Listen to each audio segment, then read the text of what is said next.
Rosa Martínez, la sirvienta que cambió su destino. Su abogado se retiró del tribunal, y yo, la mucama, me puse de pie. Lo que hizo llorar al millonario.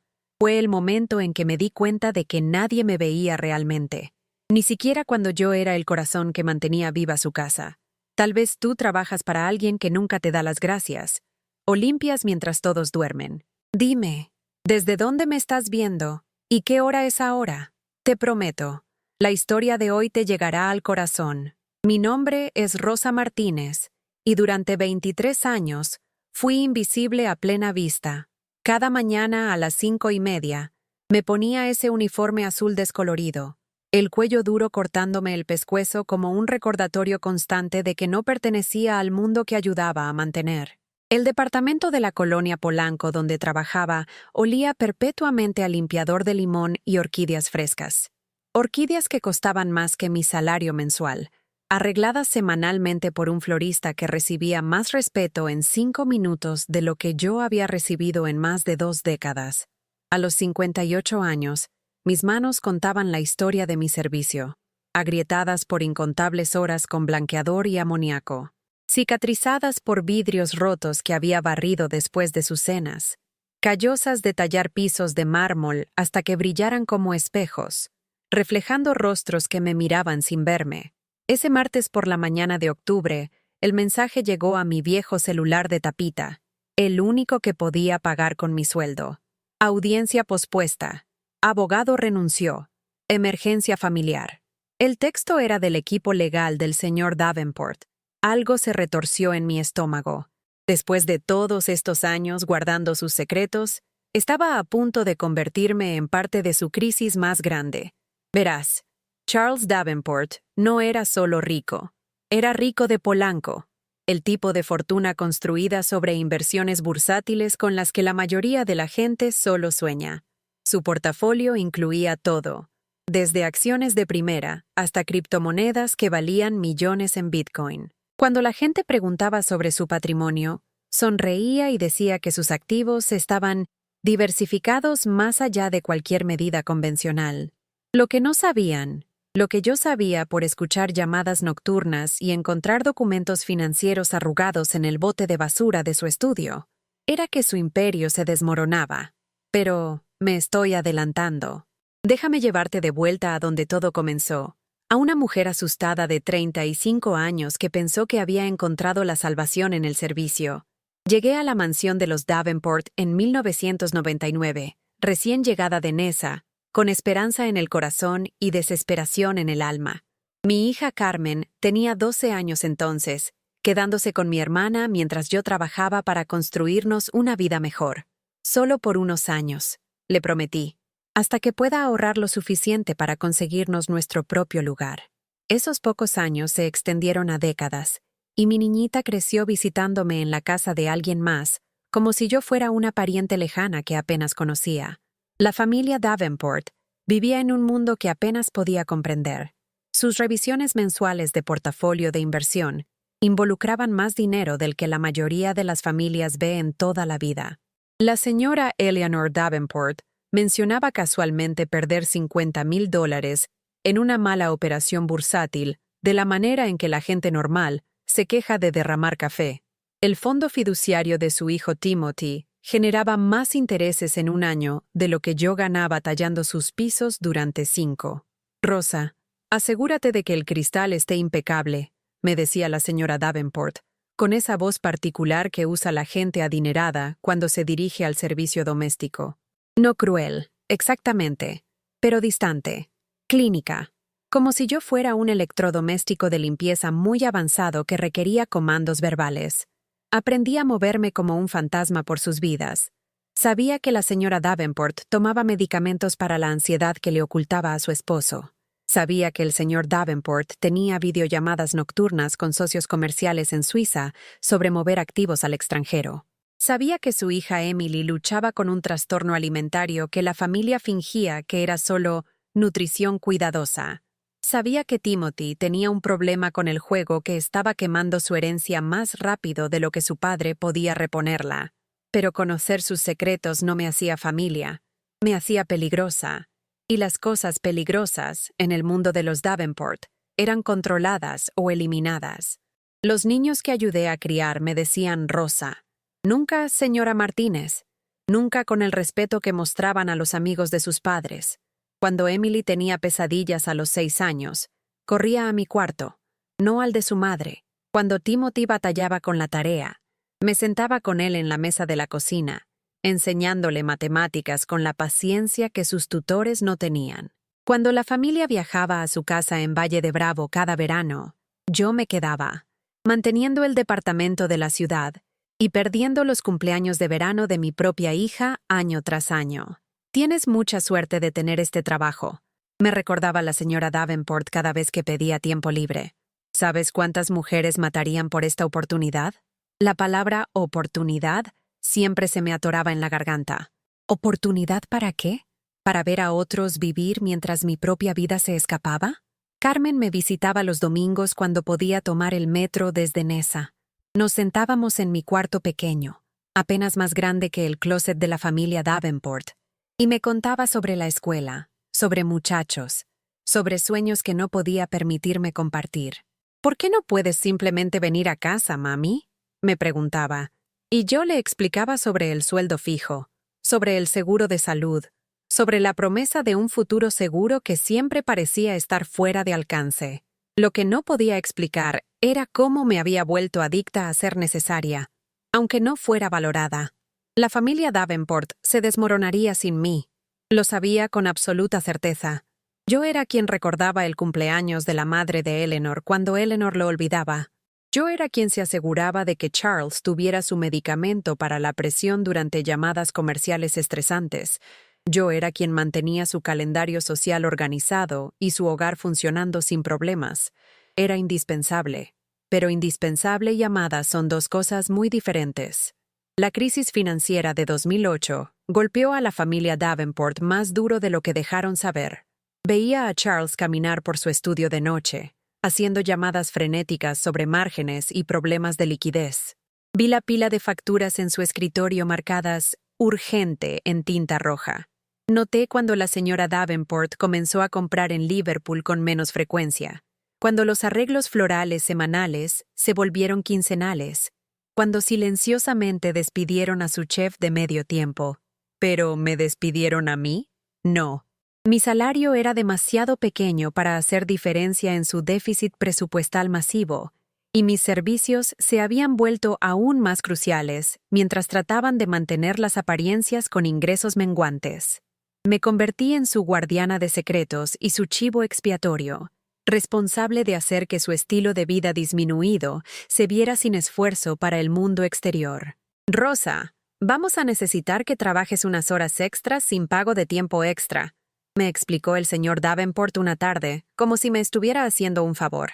«Solo hasta que salgamos de esta mala racha». La mala racha duró 3 años. Durante esos años difíciles, vi la estrategia de inversión de la familia volverse cada vez más desesperada. Charles comenzó a poner dinero en empresas más riesgosas, criptomonedas cuando Bitcoin aún era volátil, acciones de centavo que prometían retornos imposibles, negocios de bienes raíces que existían solo en papel. La señora Davenport se sentaba en la mesa de la cocina con documentos financieros extendidos ante ella como cartas del tarot, tratando de leer su futuro en columnas de números que seguían encogiéndose, pero mantuvieron su fachada hermosamente. Las cenas continuaron, aunque con vino más barato. Los eventos de caridad siguieron siendo atendidos, aunque la señora Davenport usara el mismo vestido múltiples veces en lugar de comprar nuevos. La educación de Timothy en la Universidad Iberoamericana continuó ininterrumpidamente, financiada por un fondo fiduciario menguante y contabilidad creativa. Y a través de todo esto, yo limpié y cociné y organicé, y fingí no ver las grietas formándose en su mundo perfecto. La primera grieta real en mi propio mundo llegó cuando Carmen se graduó de la preparatoria. Había sido aceptada en la UNAM con una beca parcial, pero necesitaba ayuda con los gastos de vida. «Lo siento, mija», tuve que decirle por teléfono. «Los Davenport también tienen problemas de dinero. No puedo mandar extra este mes». «¿Pero qué fueron todos esos años que perdiste, mami?», ¿Para qué sirvieron si no puedes ayudarme ahora? No tenía respuesta. Había pasado la infancia de Carmen construyendo la vida de alguien más mientras la mía se desmoronaba. Y ahora, cuando más me necesitaba, estaba atrapada por el mismo trabajo que pensé aseguraría nuestro futuro. Esa noche, me paré en la cocina de los Davenport, la misma cocina donde había preparado miles de comidas, donde había consolado a sus hijos llorando, donde había escuchado fragmentos de su vida mientras permanecía invisible en la mía. Miré las fotos familiares que cubrían el refrigerador, fiestas de cumpleaños, graduaciones, vacaciones a Europa y el Caribe. No había ni una sola foto que me incluyera, a pesar de estar presente en la mayoría de estos momentos. Me di cuenta entonces de que no era parte de su historia familiar. Era solo parte de su infraestructura, como la plomería o el sistema eléctrico, esencial para el funcionamiento, pero nunca reconocida a menos que algo saliera mal. Y las cosas estaban a punto de salir muy, muy mal. La caída se aceleró después de 2015. La inversión de Charles en un fondo de cobertura fraudulento le costó a la familia casi $2 millones. El intento de la señora Davenport de recuperar sus pérdidas a través de un esquema de inversión en criptomonedas fracasó espectacularmente cuando la moneda digital en la que lo habían apostado todo se desplomó de la noche a la mañana. Las deudas de juego de Timothy, que habían estado cubriendo silenciosamente, llegaron a 6 cifras. El matrimonio de Emily con un aristócrata europeo se desmoronó cuando él descubrió los problemas financieros de la familia, dejándola emocionalmente devastada y financieramente dependiente de padres que apenas podían mantenerse. Pero la peor parte no era ver su riqueza evaporarse, era verlos descargar sus frustraciones en la única persona que no podía defenderse: yo. «Rosa, esta casa es un desastre», me gritaba la señora Davenport, incluso cuando cada superficie brillaba. «Rosa, la cena estuvo terrible anoche», se quejaba Charles sobre comidas que había preparado de la misma manera durante décadas. «Rosa, te estás volviendo descuidada en tu vejez», decía Emily cuando regresaba de su matrimonio fallido, redirigiendo su dolor hacia el blanco más seguro. Mi sueldo comenzó a llegar más y más tarde. Primero unos días, luego una semana, luego a veces 2 semanas de retraso. Cuando lo mencionaba, Charles movía la mano desdeñosamente. «Tienes techo sobre tu cabeza y comida en la mesa. Eso debería valer algo». Como si el refugio básico fuera un lujo por el que debería estar agradecida a cambio de semanas de trabajo de 60 horas. El punto de quiebre llegó una tarde de primavera en 2022. Estaba puliendo plata en el comedor cuando escuché una conversación telefónica que cambió todo. Charles estaba en su estudio, hablando con su abogado sobre una demanda que involucraba el fondo de cobertura fraudulento. Varios inversionistas estaban alegando que él había sabido sobre las actividades ilegales y se había beneficiado mientras otros perdían sus ahorros. «Necesitamos un chivo expiatorio», estaba diciendo Charles. «Alguien que tuviera acceso a los documentos pero que no pudiera entender lo que significaban. Alguien prescindible». Mi sangre se volvió hielo cuando me di cuenta de que estaba hablando de mí. Después de 23 años de lealtad, de guardar sus secretos, de sacrificar mi propia vida por su comodidad, estaban planeando inculparme por sus crímenes. Esa noche, llamé a mi hija por primera vez en meses. Carmen tenía 35 años ahora, enfermera en el Hospital General, casada con 2 hijos que apenas conocía. «Mami, suenas diferente», dijo. «¿Estás bien?» ¿Cómo podía explicar que acababa de darme cuenta de que había desperdiciado los mejores años de mi vida sirviendo a gente que me veía como desechable? ¿Cómo podía decirle que había elegido su familia sobre la nuestra y que de todas maneras iban a destruirme? «Creo que es hora de que regrese a casa», susurré. «Tu cuarto sigue aquí», dijo suavemente. «Siempre ha estado aquí. Pero irme no sería simple». Sabía demasiado sobre las finanzas de la familia Davenport, sobre sus actividades ilegales, sobre la red de mentiras que habían construido para mantener su estilo de vida. Si me iba calladamente, tal vez me dejarían en paz. Pero si pensaban que era una amenaza, encontrarían una manera de silenciarme permanentemente. Comencé a prepararme cuidadosamente. Cada noche después de que la familia se fuera a dormir, fotocopiaba documentos que encontraba en el estudio de Charles.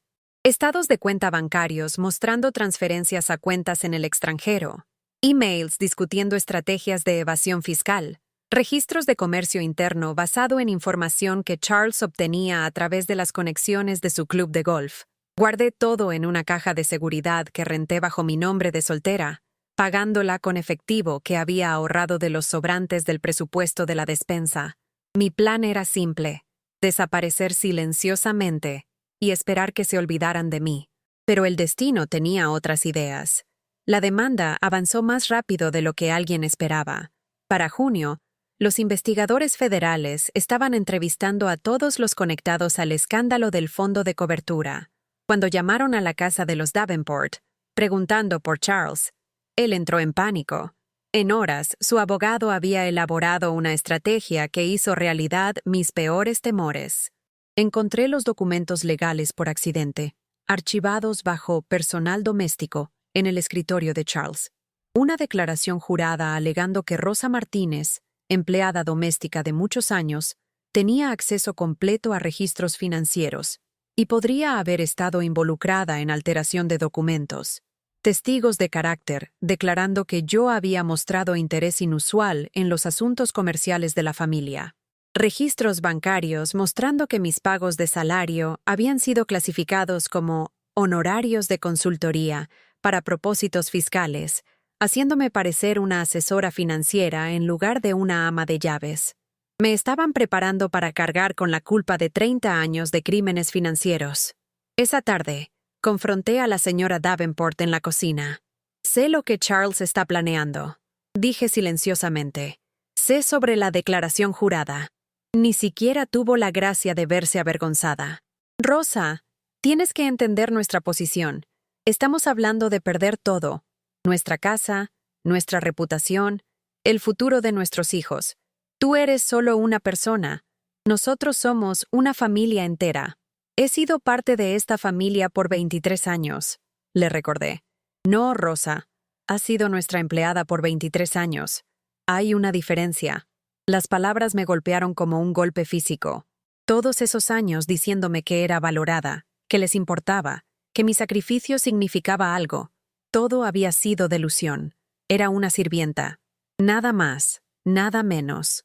Esa noche, llamé a la única persona que nunca esperé me ayudaría: Jaime Herrera, el exjardinero de la familia que había sido despedido durante la crisis financiera de 2008.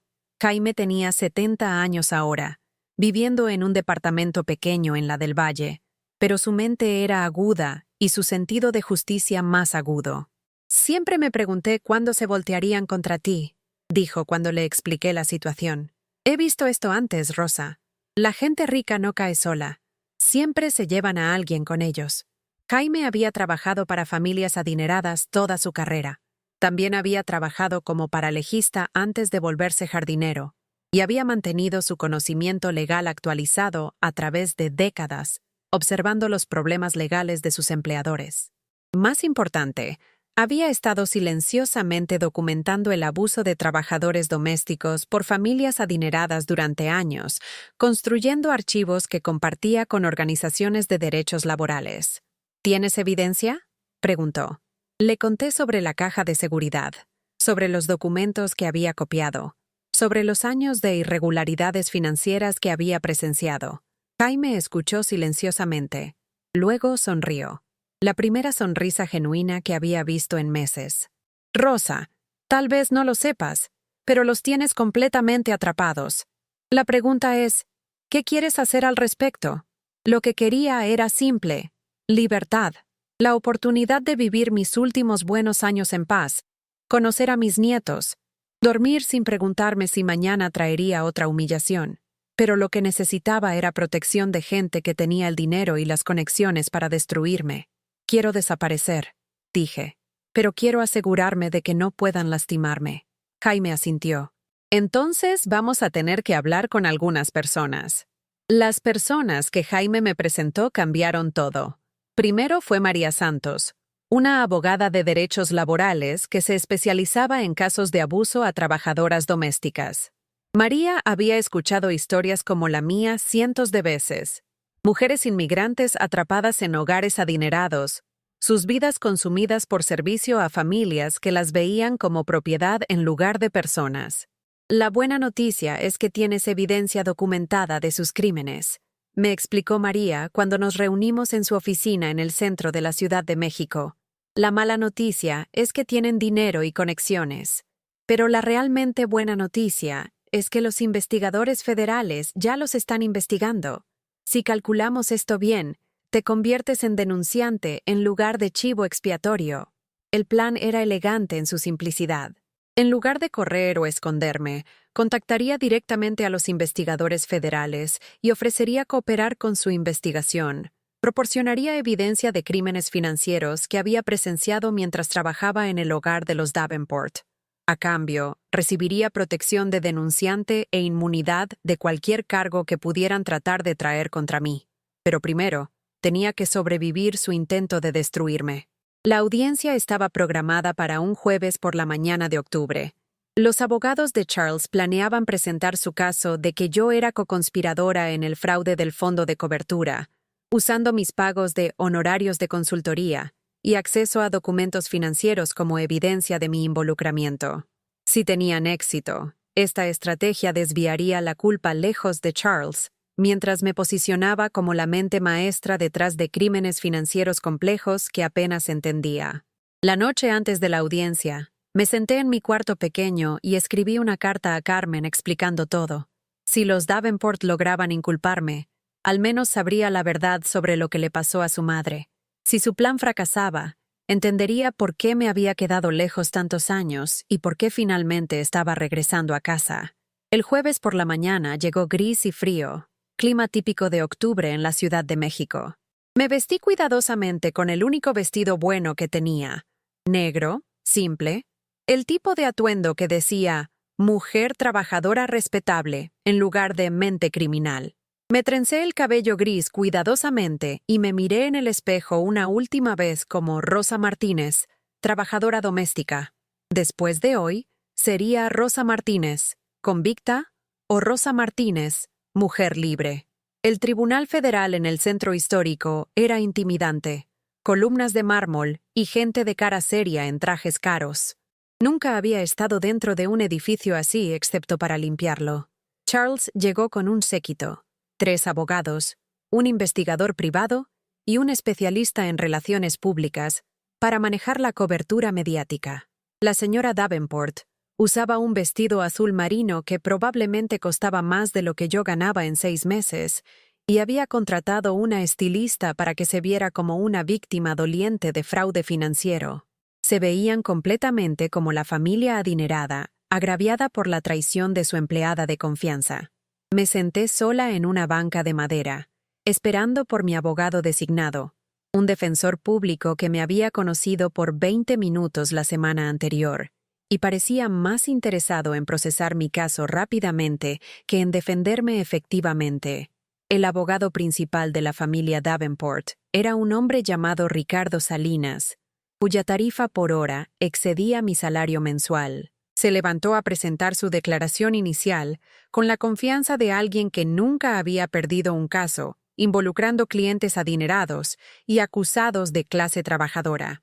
Su señoría, este caso involucra el robo sistemático y manipulación de documentos financieros por una empleada doméstica que abusó la confianza de sus empleadores por más de 2 décadas, comenzó Salinas. Pintó un cuadro de mí como una criminal calculadora que había manipulado a la inocente familia Davenport para que participara sin saberlo en actividades financieras ilegales. Según su versión de los eventos, yo era quien había sugerido la banca marina. Yo era quien había recomendado inversiones en criptomonedas. Yo era quien había orquestado el fraude del fondo de cobertura que había costado millones a los inversionistas. Fue una actuación magistral, entregada con el tipo de autoridad que hace que jueces y jurados crean lo que sea que el orador quiere que crean. Cuando terminó, vi a varias personas en la sala asintiendo con su narrativa. Mi defensor público se levantó a responder. Luego, inmediatamente se sentó de nuevo. Su señoría, necesito un breve receso para consultar con mi cliente, dijo. Durante el receso, me llevó a un lado y me entregó las noticias que había estado temiendo. Rosa, creo que deberías considerar un trato de culpabilidad. El caso de Salinas es muy fuerte, y esta gente tiene recursos que no podemos igualar. Si te declaras culpable de un cargo reducido, podrías obtener libertad condicional en lugar de tiempo en prisión. Pero no hice nada malo, protesté. Eso no importa, dijo. Lo que importa es lo que un jurado creerá. Y ahora mismo, la historia de Salinas suena más creíble que la tuya. Me senté ahí en el corredor fuera de la sala, viendo a Charles y su familia reunirse con su equipo legal. Elinor estaba llorando. Lágrimas reales esta vez, ya sea por alivio de que su plan estuviera funcionando o por emoción genuina al verme destruida, no podía saber. Timothy y Emily estaban parados detrás de sus padres como soldados leales, listos para sacrificar a su excuidadora para salvar la reputación de su familia. Fue entonces cuando María Santos apareció a mi lado. ¿Estás lista?, preguntó calladamente. La miré confundida. ¿Lista para qué? Para contar tu lado de la historia. Cuando la audiencia se reanudó, algo había cambiado. Mi defensor público se había ido, reemplazado por María y su socio, David Rodríguez, ambos usando las expresiones serias de abogados que hablaban en serio. La jueza Patricia Williams se veía sorprendida por la sustitución, pero permitió que procediera. «Su señoría», anunció María, «necesitamos hacer saber a la Corte de nueva evidencia relevante a este caso. Evidencia que cambia significativamente la naturaleza de estos procedimientos». Salinas se levantó inmediatamente. «Objeción, su señoría. Esto es claramente una táctica dilatoria diseñada para...» «Su señoría», interrumpió David Rodríguez. «Nuestra cliente está aquí hoy no como acusada, sino como testigo cooperante en la investigación federal de Harrison & Associates Fondo de Cobertura. Tenemos documentación probando que la señora Martínez no fue cómplice en ningún fraude financiero, sino más bien testigo involuntario de actividades criminales conducidas por la familia Davenport durante un periodo de 12 años. La sala quedó en silencio. Vi la cara de Charles ponerse blanca, luego roja, luego blanca otra vez. La señora Davenport dejó de llorar y comenzó a mirarme con una expresión que nunca había visto antes. Miedo genuino. La jueza Williams pidió otro receso, pero esta vez era Salinas quien necesitaba consultar con sus clientes. Durante el descanso, María explicó lo que estaba pasando. Los investigadores federales han estado construyendo un caso contra la familia Davenport por meses. Tu evidencia fue exactamente lo que necesitaban para probar intención criminal en lugar de solo mal juicio. En lugar de procesarte, te están ofreciendo inmunidad completa a cambio de tu testimonio. ¿Qué significa eso?, pregunté. Significa que no vas a ir a la cárcel, dijo David. Significa que la gente que trató de destruirte va a enfrentar consecuencias por sus acciones. Significa que finalmente eres libre. Cuando la audiencia se reanudó, todo había cambiado. Salinas ya no estaba presentando un caso contra mí. Estaba desesperadamente tratando de negociar un trato de culpabilidad para sus clientes. Los investigadores federales habían llegado para formalmente acusar a Charles Davenport de fraude de valores, evasión fiscal y conspiración para cometer fraude electrónico. La señora Davenport fue nombrada como cómplice por su papel en mover activos a cuentas en el extranjero. Pero el momento más dramático llegó cuando la jueza Williams preguntó si yo tenía algo que decir antes de que concluyeran los procedimientos. Me levanté lentamente, mis piernas temblando no de miedo, sino de la realización abrumadora de que estaba a punto de hablar libremente por primera vez en 23 años. Miré a la familia Davenport, esta gente que había consumido las mejores décadas de mi vida, que había dado por sentado mi sacrificio, que había tratado de destruirme para salvarse. Su señoría, trabajé para la familia Davenport por 23 años. Crié a sus hijos, mantuve su hogar y guardé sus secretos. Hice todo esto fielmente, incluso cuando me pagaban tarde, incluso cuando me culpaban por sus problemas, incluso cuando me trataban como si fuera invisible. Mi voz se hizo más fuerte mientras continuaba. Nunca robé ni un peso de ellos. Nunca traicioné su confianza. Nunca hice nada excepto servirles con lealtad y dedicación. Y cuando necesitaron a alguien a quien culpar por sus crímenes, me eligieron porque pensaron que no tenía poder. Me volví para mirar directamente a Charles. Pero no estaba sin poder. Solo estaba esperando el momento correcto para usar mi poder. Las palabras colgaron en el aire como una revelación. Por primera vez en más de 2 décadas, había dicho mi verdad en un lugar donde la gente tenía que escuchar, donde importaba, donde haría una diferencia. Charles estaba llorando ahora, no las lágrimas teatrales que su esposa había derramado antes, sino sollozos genuinos de un hombre que se había dado cuenta de que su mundo se desplomaba. Toda su riqueza, todas sus conexiones, todo su privilegio, no podían protegerlo de las consecuencias de sus acciones. Una vez que alguien suficientemente valiente para hablar finalmente había encontrado su voz. El intento final de Salinas de salvar la situación fue patético. Su señoría, la señora Martínez, claramente tiene motivos de venganza contra mis clientes. Su testimonio debería considerarse sospechoso dada su relación laboral con la familia. La jueza Williams lo miró con el tipo de expresión que los jueces reservan para abogados que acaban de decir algo particularmente estúpido. Señor Salinas, ¿está sugiriendo que las trabajadoras domésticas no pueden ser testigos creíbles de crímenes que han observado en los hogares de sus empleadores? No, su señoría. Por supuesto que no. Solo porque esa sería una posición muy problemática para sus clientes, dado que el testimonio de la señora Martínez está respaldado por documentación extensa que sus propios clientes crearon. Los detalles finales se resolvieron rápidamente después de eso. Charles enfrentaría cargos federales que podrían resultar en tiempo significativo de prisión. La señora Davenport probablemente recibiría libertad condicional a cambio de cooperación y decomiso de activos. Timothy y Emily, aunque no acusados criminalmente, tendrían que testificar sobre su conocimiento de las actividades de sus padres. En cuanto a mí, salí de esa corte como una mujer libre por primera vez en mi vida adulta. María me llevó de vuelta a Nesa esa tarde, al departamento pequeño donde Carmen estaba esperando con sus hijos. Mis nietos, a quienes apenas conocía, pero finalmente era libre de amar sin reservas. El departamento era diminuto comparado con la mansión de los Davenport, con muebles de segunda mano y electrodomésticos de cocina que habían visto mejores tiempos. Pero era mío. Finalmente, hermosamente, completamente mío. Esa primera noche de libertad, me senté en la mesa de la cocina de Carmen y miré mis manos. Aún cicatrizadas por años de químicos de limpieza, aún callosas por incontables horas de labor, pero ya no eran propiedad de gente que me veía como prescindible. Eran manos libres ahora. Manos que me pertenecían solo a mí. Carmen hizo café con leche como yo le había enseñado 25 años atrás, antes de que desapareciera en servicio con la familia Davenport.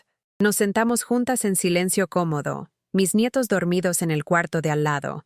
Mi hija finalmente capaz de tener a su madre de vuelta después de décadas de compartirme con gente que nunca mereció mi lealtad. ¿Qué harás ahora, mami?, preguntó Carmen. Pensé en la pregunta seriamente. A los 58, no tenía ahorros para el retiro. Los Davenport me habían pagado suficiente para sobrevivir, pero nunca suficiente para construir un futuro. No tenía habilidades comercializables más allá del trabajo doméstico.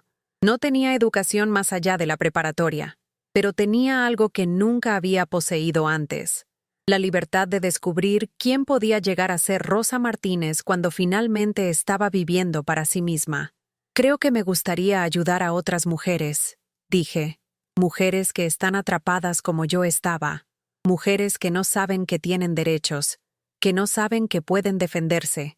6 meses después, estaba trabajando con el bufete de María como asistente paralegista y coordinadora de alcance comunitario. Mi trabajo era identificar trabajadoras domésticas que estaban siendo explotadas y conectarlas con recursos legales. Resultó que mis años de invisibilidad me habían dado una calificación única. Sabía exactamente cómo los ricos trataban a su servicio, y podía detectar patrones de abuso que los abogados y trabajadores sociales pasaban por alto. El trabajo pagaba menos que mi empleo con los Davenport, pero me pagaba de maneras que el dinero no podía medir. Cada mujer que ayudé a encontrar su voz, cada familia que tuvo que enfrentar consecuencias por su explotación, cada victoria legal que estableció precedente para los derechos de trabajadoras domésticas. Estos eran depósitos en una cuenta que nunca se vaciaría. 2 años después de la audiencia en la corte, recibí una carta inesperada. Era de Emily Davenport, escribiendo desde el departamento pequeño en la Roma Norte, donde ahora vivía después de que su familia perdiera su hogar de Polanco por decomiso de activos. Querida Rosa, comenzaba la carta, sé que no tengo derecho a contactarte, y entiendo si tiras esta carta sin leerla, pero quería que supieras que pienso en lo que te hicimos cada día, y me avergüenzo de las personas en que nos convertimos. La carta de Emily tenía 5 páginas, llena de memorias de momentos de la infancia cuando yo había sido más madre para ella de lo que su propia madre había sido. Escribió sobre darse cuenta, como adulta, de cuánto había sacrificado por su familia y qué tan poco me habían dado a cambio. Escribió sobre entender ahora que habíamos robado años de mi vida que nunca podrían ser devueltos. No puedo deshacer lo que hicimos, concluyó, pero quería que supieras que tu valentía al enfrentarnos me cambió. Ahora trabajo como trabajadora social con familias inmigrantes, tratando de hacer las paces de la única manera que sé. Espero que algún día puedas perdonarme, no porque merezca perdón, sino porque tú mereces paz. Guardé la carta de Emily, no porque estuviera lista para perdonar, sino porque representaba algo que nunca esperé recibir: reconocimiento. Después de 30 años de invisibilidad, alguien de esa familia finalmente me había visto como un ser humano cuya vida importaba.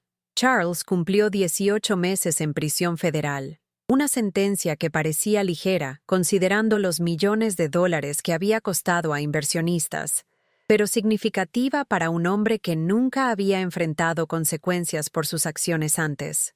La señora Davenport perdió la mayor parte de su riqueza, pero logró evitar tiempo en la cárcel a través de acuerdos de cooperación y consideraciones de salud. El departamento de la familia en Polanco fue vendido para pagar restitución a víctimas de fraude, y su casa en Valle de Bravo se fue para saldar gravámenes fiscales. Pero la verdadera justicia no estuvo en su castigo, estuvo en mi libertad. En mi cumpleaños 60, Carmen me hizo una fiesta en su patio trasero en Nesa. No fue elegante, sillas plegables y pastel de supermercado, pero fue la primera fiesta de cumpleaños que alguien me hizo desde que era niña. Mis nietos, de 8 y 10 años ahora, habían hecho decoraciones a mano. Mis nuevos colegas del bufete vinieron, junto con otras trabajadoras domésticas que había ayudado durante los últimos 2 años. Mientras miraba alrededor a las caras de gente que me amaba por quien era, no por lo que podía hacer por ellos, me di cuenta de algo profundo. Había pasado 30 años tratando de ganar amor a través del servicio, pero el amor no se gana, se da libremente o no es amor en absoluto. Jaime Herrera vino a la fiesta, ahora de 74, y caminando con bastón pero aún agudo como siempre. ¿Sabes cuál es la diferencia entre entonces y ahora?, me preguntó mientras nos sentábamos viendo jugar a los niños. ¿Cuál? Entonces, estabas viviendo la vida de alguien más y llamándola tuya. Ahora, estás viviendo tu propia vida y llamándola lo que es: libertad. Tenía razón. Por primera vez en mi vida adulta, estaba viviendo por mis propias decisiones, en mis propios términos, por mis propias razones. El departamento que compartía con Carmen era pequeño, pero cada rincón reflejaba decisiones que había tomado para mí misma. El trabajo que hacía era desafiante, pero era trabajo que alimentaba mi alma, así como mi cuerpo. Las relaciones que tenía eran reales, construidas sobre respeto mutuo en lugar de dependencia económica. A veces la gente me pregunta si me arrepiento de los años que pasé con la familia Davenport. La pregunta asume que esos años fueron desperdiciados, que fui una víctima que perdió la mejor parte de su vida con gente que no la merecía. Pero ya no lo veo así. Esos años me enseñaron cosas que no podría haber aprendido de ninguna otra manera. Me enseñaron que la dignidad no te la pueden quitar, solo puede ser rendida. Me enseñaron que el amor y la necesidad son cosas diferentes, y que ser necesaria no es lo mismo que ser valorada. Me enseñaron que la gente poderosa permanece poderosa convenciendo a los sin poder de que no pueden sobrevivir sin la protección de sus opresores. Más importante, esos años me enseñaron que el valor no es la ausencia de miedo, Es la decisión de actuar a pesar del miedo cuando actuar es lo correcto. Las trabajadoras domésticas que aconsejo ahora llegan a mí cargando los mismos miedos que yo cargué por décadas. Miedo de ser despedidas, de ser deportadas, de no poder mantener a sus familias, de ser destruidas por gente con más dinero y poder del que podrían imaginar tener. Me cuentan historias que suenan como capítulos de mi propia vida. Familias que prometen respeto pero entregan desdén. Empleadores que demandan lealtad pero no ofrecen ninguna a cambio. Gente que confunde la amabilidad con debilidad y el servicio con sumisión. Escucho estas historias con la compasión de alguien que las ha vivido y luego comparto la lección más importante que aprendí. La gente que explota tu labor te necesita más de lo que tú los necesitas a ellos. Sin tu trabajo, sus vidas se desmoronan. Con tu silencio, sus crímenes permanecen ocultos. Pero tu labor puede darse en otro lado, y tu silencio puede romperse cuando el momento sea correcto. La parte más difícil de mi nueva vida no ha sido el ajuste financiero, o el cambio de carrera, o incluso los procedimientos legales que continuaron por años después de esa primera audiencia. La parte más difícil ha sido aprender a creer que merezco el respeto que nunca recibí, el amor que nunca me mostraron, el reconocimiento que nunca me dieron. Algunas noches, todavía despierto pensando que necesito vestirme y reportarme al trabajo. Algunos días, todavía siento la urgencia de disculparme por ocupar espacio o pedir lo que necesito. Algunos momentos, todavía escucho la voz de la señora Davenport diciéndome que debería estar agradecida por las migajas de dignidad que me ofrecen. Pero esas voces se vuelven más silenciosas cada año, ahogadas por las voces de gente que me ama no por lo que puedo hacer, sino por quien soy. Carmen les cuenta a sus hijos historias sobre el valor de su abuela. Mis colegas buscan mi consejo en casos difíciles. Las mujeres que aconsejo me agradecen por mostrarles que hablar es posible. Hace 3 años, fui invitada a testificar ante un comité del Congreso sobre derechos de trabajadoras domésticas. Sentada en esa mesa de testigos, hablando en un micrófono mientras las cámaras grababan mis palabras para la historia, pensé en esa mujer aterrorizada de 35 años que había entrado a la mansión de los Davenport pensando que había encontrado seguridad. Si pudiera hablarle a través de las décadas, le diría, la seguridad que depende de tu invisibilidad no es seguridad en absoluto, es solo otra forma de prisión. Pero también le diría, cada día que sobrevives, estás reuniendo fuerza para el momento cuando más la necesitarás. Tu tiempo llegará. Tu voz será escuchada. Tu historia importará. Hoy, a los 61 años, vivo en mi propio departamento pequeño en Doctores. Cultivo hierbas en mi balcón y tomo café con vecinos que saben mi nombre y lo usan cuando me saludan. Cuido a mis nietos y les cuento historias sobre defenderte y decir la verdad al poder. Trabajo con mujeres que están encontrando su camino fuera de situaciones como la que escapé, y veo a mi yo más joven en su valor. A veces camino por el edificio donde la familia Davenport solía vivir. Ha sido convertido en condominios ahora, ocupado por familias diferentes con secretos diferentes y trabajadoras domésticas diferentes que pueden enfrentar algunas de las mismas luchas que yo enfrenté. Cuando veo a esas trabajadoras apurándose al metro después de días largos, cargando bolsas de mandado en su propio tiempo, viéndose cansadas pero tratando de mantener invisibles, quiero detenerlas y decirles lo que aprendí muy tarde. No eres invisible. Eres vista por la gente que importa. Tu trabajo tiene valor más allá de lo que están dispuestos a pagar por él. Tu vida tiene significado más allá de lo que están dispuestos a reconocer. Tu voz tiene poder, incluso cuando años de condicionamiento te han enseñado a mantenerla silenciosa. Y algún día, cuando el momento sea correcto, encontrarás el valor de usar esa voz. Cuando lo hagas, descubrirás lo que yo descubrí en esa sala. La gente que trató de hacerte sentir pequeña, en realidad, tenía miedo de qué tan grande podría llegar a ser tu verdad. La familia adinerada que una vez controló cada aspecto de mis días, ahora no controla nada en mi vida. Su dinero no pudo comprar mi silencio cuando más importó. Sus amenazas no pudieron detenerme de hablar cuando finalmente encontré mi voz. Su poder no pudo protegerlos de las consecuencias de sus acciones cuando la justicia finalmente llegó. Pero mi historia no es realmente sobre ellos. Es sobre la mujer que pasó décadas creyendo que no tenía poder, y luego descubrió que el poder había estado dentro de ella todo el tiempo, esperando el momento correcto para emerger. Es sobre los millones de mujeres como yo, mujeres que limpian las casas de otros mientras sus propias vidas esperan en pausa, mujeres que crían a los hijos de otros mientras extrañan ver crecer a sus propias familias, mujeres que guardan los secretos de otros mientras sus propias historias no son contadas. No somos invisibles. Nunca lo fuimos. Solo estábamos viviendo en un mundo que se beneficiaba de fingir no vernos. Pero los tiempos están cambiando. Las mujeres están encontrando sus voces, diciendo sus verdades, exigiendo justicia. Las protecciones legales que ayudan a las mujeres a acceder hoy no existían cuando yo estaba atrapada en servicio. Cada mujer que se levanta hace más fácil que la siguiente mujer se levante. Cada verdad dicha hace más difícil que la siguiente mentira se afiance. Cada pequeña victoria crea precedente para victorias más grandes por venir. Pienso en esto cada mañana ahora cuando despierto en mi propia cama, en mi propia casa, viviendo mi propia vida. El cambio llega lentamente, pero llega. La justicia llega tarde, pero llega. La libertad toma tiempo, pero vale la pena la espera. Si me estás viendo y alguna vez te has sentido invisible, pasada por alto o prescindible, ya sea en la casa de una persona adinerada o cualquier otra situación donde tu valor no fue reconocido, quiero que sepas, tu historia importa, tu voz tiene poder. Tu tiempo para hablar llegará cuando estés lista para usarlo.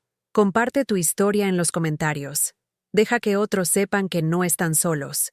Tus experiencias importan. Tu supervivencia importa. Y si esta historia te llegó al corazón, por favor dale like y suscríbete. Ayuda a que este mensaje llegue a otra mujer que necesita saber que su voz tiene poder. Para continuar este viaje emocional, hemos preparado un podcast especial lleno de historias igual de conmovedoras.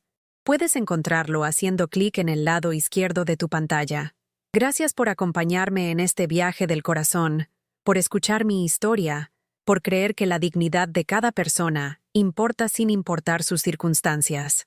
Nos vemos en la siguiente historia, donde exploraremos otro viaje de invisibilidad a reconocimiento, de silencio a voz, de impotencia a fuerza, porque estas historias, nuestras historias, importan, siempre han importado. Lo único que ha cambiado es que ahora, finalmente, la gente está escuchando.